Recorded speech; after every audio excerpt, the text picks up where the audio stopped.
Di dunia pendidikan tinggi Indonesia, ada satu kata sakti yang dikejar semua orang. Unggul. Nah, pernah nggak sih kita bertanya-tanya apa sebenarnya di balik status yang kelihatannya prestisius banget ini?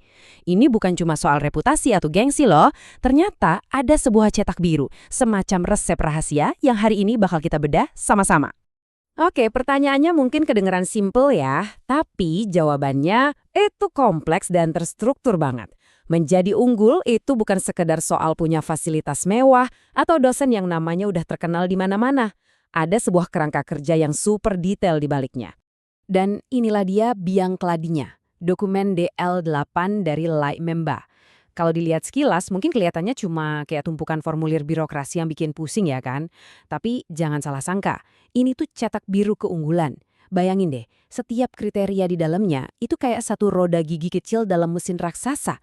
Semuanya harus pas, harus berputar sempurna buat menggerakkan mesin institusi pendidikan kelas dunia. Biar kita bisa paham cetak biru ini, yuk kita pretelin satu persatu.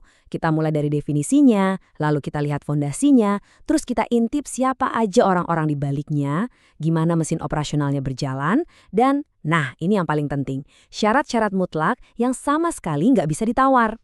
Oke, jadi first thing first, kita samain persepsi dulu ya. Apa sih sebetulnya arti status unggul ini buat sebuah institusi? Gampangnya gini, unggul itu stempel kualitas paling tinggi. Artinya, sebuah program studi itu nggak cuma sekedar memenuhi standar, tapi mereka berhasil melampaui standar itu dengan luar biasa. Buat mahasiswa, orang tua, bahkan industri, status ini tuh semacam jaminan pendidikan yang kamu dapat di sini itu yang terbaik. Sekarang, kita masuk ke jeroannya. Kriteria pertama, ibarat mau bangun gedung pencakar langit, kan butuh fondasi yang super kokoh ya. Nah, dalam konteks akreditasi, fondasinya itu adalah arah strategis yang jelas. Nah, coba deh perhatiin alurnya di sini. Ini logis banget. Semuanya itu berawal dari pertanyaan paling dasar. Mengapa program ini ada? Itulah misinya. Kalau udah tahu kenapanya, baru kita bisa nentuin kemana kita mau pergi. Itu visinya.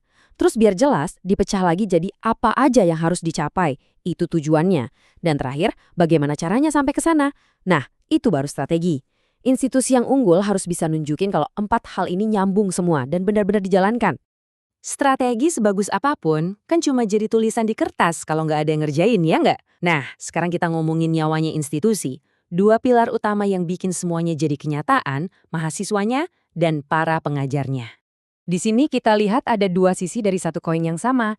Kriteria 3 itu fokusnya ke mahasiswa. Gimana mereka diseleksi secara adil, dilayani, dan dikembangkan sampai lulus bahkan setelah lulus. Di sisi lain, ada kriteria 4. Ini buat mastiin dosen dan staf yang melayani mereka itu emang berkualitas, jumlahnya cukup, dan didukung penuh. Keduanya ini harus seimbang, nggak bisa bincang sebelah. Oke, fondasi udah ada, orang-orangnya udah siap. Terus apa? Ya, kita butuh mesinnya, sesuatu yang menggerakkan ini semua. Nah, mesinnya ini adalah sistem dan proses. Ini mencakup gimana institusi itu diatur, gimana keuangannya, sampai gimana proses belajar mengajarnya berjalan. Tapi sebelum kita bedah mesinnya lebih jauh, ada satu konsep kunci yang wajib kita tahu. Tridharma perguruan tinggi. Anggap aja ini jantungnya semua kampus di Indonesia. Jadi semua sistem dan proses itu tujuan utamanya ya buat mendukung 3 misi inti ini.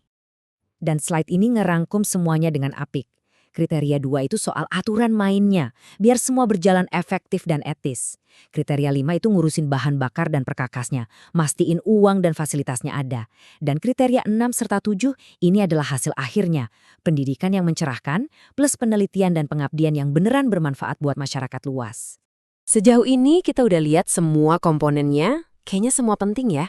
Tapi sekarang kita sampai di bagian yang paling menentukan. Bagian yang memisahkan antara program yang sangat baik dengan yang benar-benar unggul. Ini dia kuncinya. Ternyata nggak semua kriteria itu punya bobot yang sama.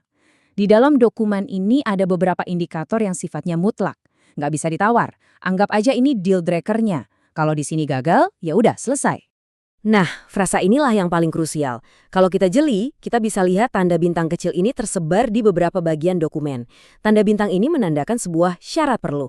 Artinya, kalau ada satu aja indikator bertanda bintang ini nggak terpenuhi, status unggul udah pasti nggak akan bisa diraih. Nggak peduli seberapa baik kinerja di area lain, ini harga mati. Coba kita lihat beberapa contohnya di tabel ini. Kelihatan kan polanya?